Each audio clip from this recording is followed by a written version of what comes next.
takim pewnym zdziwieniem zauważyłem, że ostatnio nie została zauważona przez główne media informacja GUS-u o tym, co dzieje się na budowach mieszkań, a ta informacja wbrew pozorom, no może nie była sensacyjna, ale jest chyba dość istotna dla każdego, kto będzie chciał sprzedać, kupić mieszkanie, kto będzie chciał inwestować w nieruchomości, no bo to po prostu wpływa na ceny i na to, ile trzeba będzie zapłacić. Dlatego też w tej audycji zajmę się przeanalizowaniem tej właśnie informacji i co z niej wynika pod kątem tego, co robi lub nie robi ta władza, czy też czego nie zrobiła władza poprzednia, bo to jest dość ciekawe. Jeżeli w ogóle Ciebie interesuje rynek nieruchomości, inwestowanie, trendy, subskrybuj ten kanał.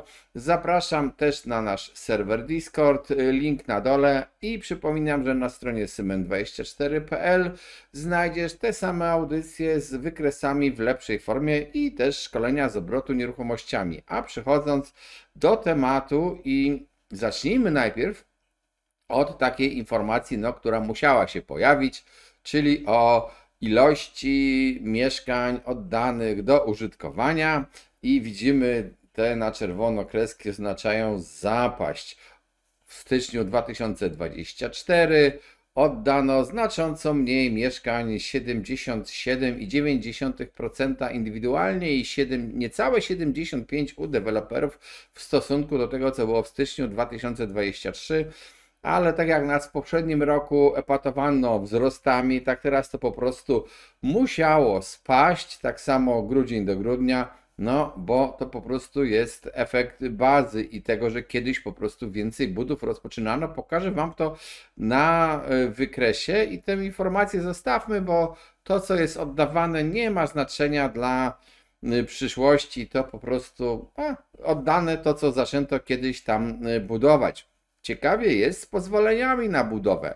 W stosunku do grudnia tych pozwoleń zarówno indywidualnych, jak i tych takich deweloperskich jest mniej. Liczby są podświetlone na czerwono, ale w stosunku do stycznia rok do roku, no to jest więcej i jeżeli u tych indywidualnych budujących to tylko 11% wzrostu, no to już u deweloperów znacznie więcej. To są mieszkania, na których budowę wydano pozwolenie albo dokonano zgłoszenia tego, że ta budowa tam będzie.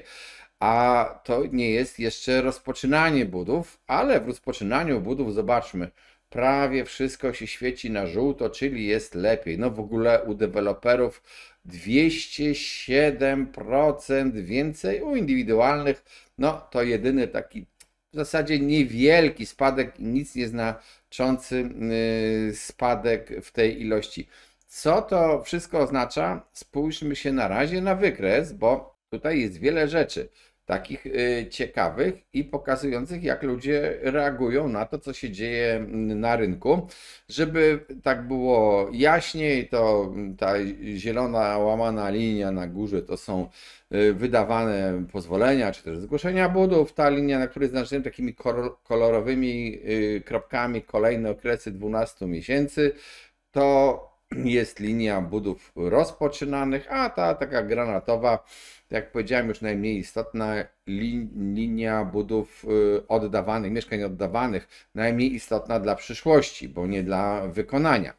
I tymi żółtymi słupkami to oznaczyłem sobie stycznie kolejnych lat 2024, 2023, 2022, 2021 i 2020. Na tle tych wszystkich styczni ten ostatni 2024 wcale nie wypada tak źle, jeżeli chodzi o tę liczbę rozpoczynanych budów. Ale zobaczcie, co mamy do czynienia na tym rynku budowlanym, tak patrząc sobie od 2020, gdzie no, te budowy w jakiś sposób się zatrzymały. Wiadomo, był COVID, ale potem te zerowe stopy procentowe, szturm na budowę i w ogóle atak budów, które powoli spadały. Stycznie, zauważcie, nigdy nie są tak przy okazji miesiącem dobrym do rozpoczynania budów. No, to już po prostu wynika z warunków pogodowych, chociaż ostatnio to zim prawdziwych w Polsce nie mamy. Ale potem nastąpił, zobaczcie, rok 2022, gdzie ten jeszcze początek tego roku był optymistyczny i potem nastąpiła no, po prostu zapaść. Fatalna liczba budów zaczynanych. Dlaczego? Dlatego, że były bardzo drogie kredyty i ludzie nie chcieli kupować mieszkań na kredyt. Zresztą te ceny również dotyczą deweloperów. Zauważcie, że również w tych pozwoleniach na budowę też miał do czynienia mieliśmy z trendem zjazdowym. No ale potem zaczęły się zapowiedzi, program Bezpieczny Kredyt 2%. On, jak wiemy wszyscy, znacząco podbił ceny mieszkań. No i co się stało? Czy my doceniamy ten program i czy dalej się budujemy? No nie, bo program został wycofany, przynajmniej, znaczy nie został on skasowany całkowicie formalnie, no ale można powiedzieć, że pieniądze na razie się skończyły. Nie ma, co gorsza, podsumowania tego programu, więc po prostu nawet nie wiemy, co on osiągnął, ten program, nie wiemy oficjalnie. Czekamy na te dane, a co ciekawe, nowy rząd przystąpił do pomysłu programu Mieszkanie na Start, programu 0%, no i on powinien teoretycznie również ten rynek budowlany ruszyć. Tym bardziej, że tam są bardzo korzystne kredyty dla rodzin czy też osób mających trójkę dzieci. Można nawet 600 000 dostać na 0%. No to są świetne teoretyczne wieści. Jeżeli chcesz, masz jakieś mieszkanie, możesz je sprzedać i wziąć sobie ten kredyt, zacząć budować dom, może jeszcze masz jakieś inne pieniądze, teoretycznie powinieneś ruszyć z budową, a jak widać na tych indywidualnych budowach, to raczej w tych pozwoleniach w tej chwili szału nie ma. Ogromne ożywienie jest u deweloperów, ale pytanie jest, jak bardzo ono jest trwałe, to ożywienie. To jest ważne, bo czy deweloperzy dziś dyskontują to, co zostało wprowadzone kredytem bezpieczny kredyt 2%, czy też już myślą i wierzą, co najważniejsze, że wejdzie kredyt Mieszkanie na Start, który od razu zmienia też tym deweloperom perspektywę. Jego założenia są takie, że w większych miastach praktycznie single albo nawet pary bez dzieci to będą, no nie chcę powiedzieć eliminowane, ale będą miały duże trudności z kupieniem mieszkania, jeżeli nie mają jakichś super pieniędzy gdzieś z boku. I ten kredyt też jednocześnie ma dwie wady, ten pomysł. Dla deweloperów pomysł pierwszy i wada pierwsza to jest to, że program jest przewidziany, przynajmniej tak się lansuje, do końca 2025. Rząd zakłada, nowa koalicja, że wtedy już będą niskie stopy procentowe i ten program nie będzie potrzebny.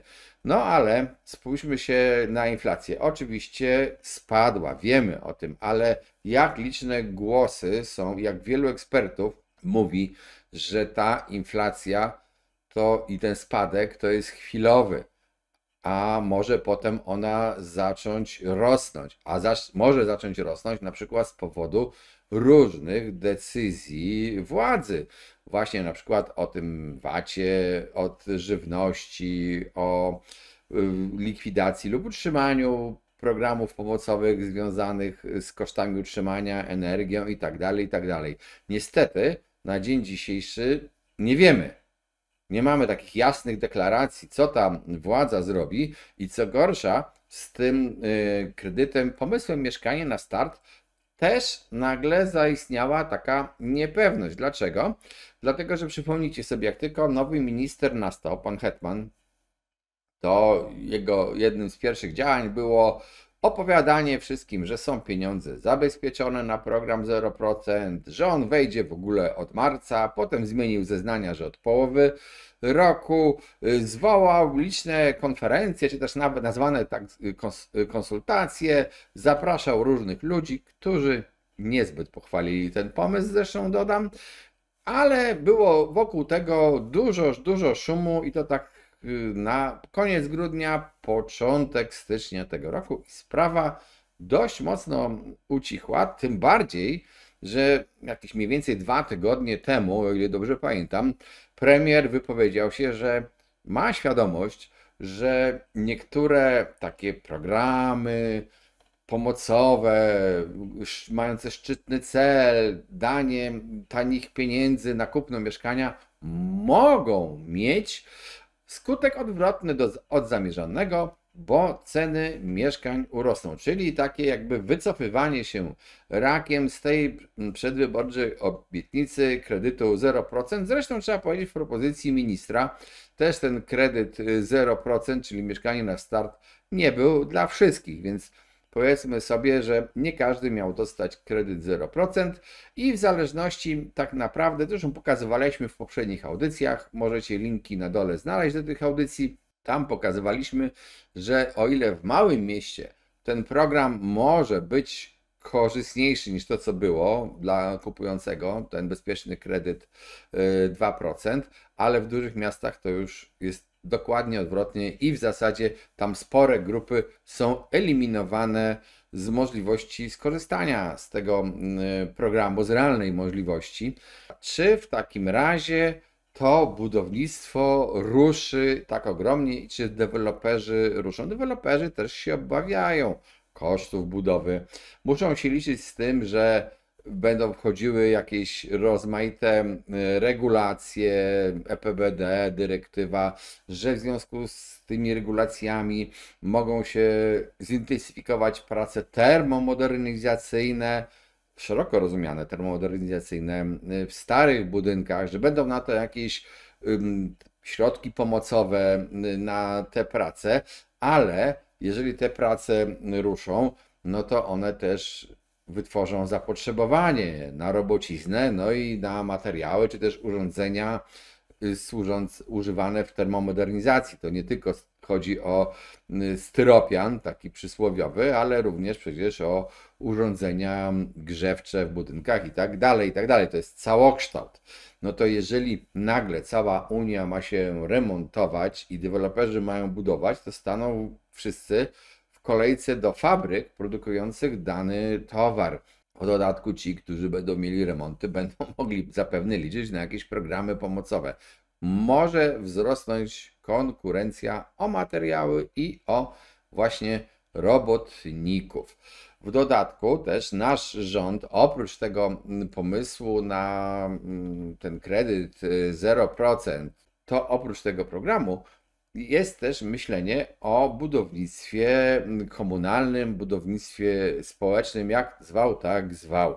I to kolejne ma być ułatwienie, będą pewnie jakieś zachęty do tego budownictwa. Oczywiście najpierw trzeba wykonać pracę, przygotować tereny, pozyskać, zrobić projekt, pozwolenia na budowę, no przecież to jest jakiś cykl decyzyjny, ale też w którymś momencie ta budowa się rozpocznie. Wiceminister w Ministerstwie Rozwoju i Technologii, senator, zapowiadał, że będzie około 100 tysięcy tych budynków, po 20 tysięcy rocznie mieszkań, przepraszam, oddawanych. No, jeżeli by to było faktyczne, no to jest to spore zwiększenie, no bo jak się spojrzymy na to, co dziś jest budowane w budownictwie tym społecznym, czynszowym i komunalnym, no to tutaj są liczby i powiedzmy zachwytu nie ma, szału nie ma.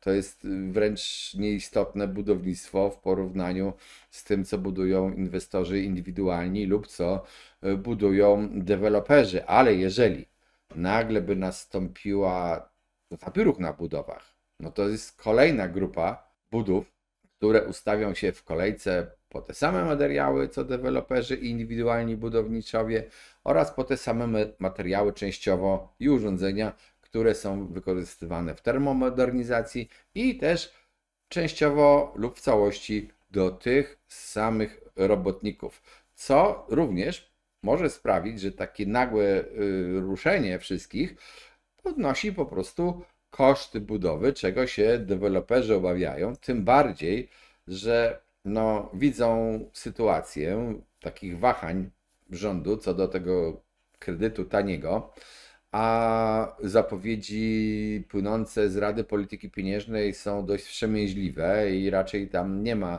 informacji o tym, że nagle nastąpi jakieś obniżenie stóp procentowych.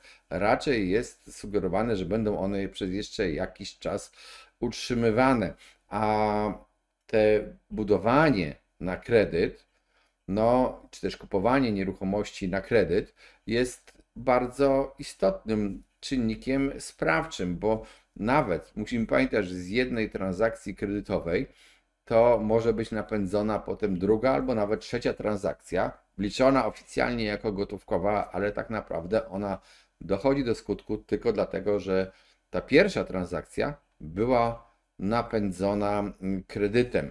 Jednym słowem, mamy taki okres, no nie wiadomo, w którą stronę to wszystko pójdzie, bo czekamy z utęsknieniem na decyzję obecnej władzy, czy ona wprowadzi te programy pomocowe, czy ich nie wprowadzi. Patrzymy się wszyscy na gospodarkę, nie tylko to, co się dzieje w Polsce, ale to, co się dzieje wokół Polski, bo to jest dość istotne. Widać jednak, że pewne ożywienie na budowach nastąpiło. Zobaczcie jeszcze raz. To ożywienie nastąpiło, ale z tego punktu, w którym teraz jesteśmy, będzie najciekawsze to, co się stanie za miesiąc, dwa, trzy. Czy, tak jak to bywa zazwyczaj po styczniu, wyskoczymy gdzieś w górę, czy nadal będziemy w tym takim wąskim kanale tutaj od kilku miesięcy, czy też prawie kilkunastu miesięcy istniejącym będziemy się poruszać. Jeżeli zostaniemy z tymi rozpoczynanymi budowami na tym poziomie stałym, no to znaczy, że przeważył troszeczkę pesymizm budujący. W każdym razie widzimy z tej tabeli wcześniej pokazanej o rozpoczynanych budowach, jeszcze raz przypominam, u deweloperów z pewnością optymizm duży, ale też trzeba pamiętać ten wykres, że baza po prostu i porównanie z tym, co było w styczniu 2023, no to porównujemy się z najgorszym w ciągu ostatnich 4 lat okresem rozpoczynania budów, czyli z najwyższą bazą, czyli jeżeli budujemy coś wyżej niż w styczniu, no to po prostu nie trudno osiągnąć procentowy sukces. Jeżeli interesuje Ciebie rynek nieruchomości, inwestowanie, zapraszam do subskrybowania tego kanału. Przypominam, że na stronie symen24.pl te same audycje znajdziesz z takimi dodatkowymi informacjami, wykresami w formie stabilnej. Znajdziesz tam również szkolenia właśnie o tym, jak kupować od deweloperów i inne szkolenia o obrocie nieruchomościami. No i cóż, trzymajcie się i obserwujcie rynek nieruchomości razem z nami. Cześć!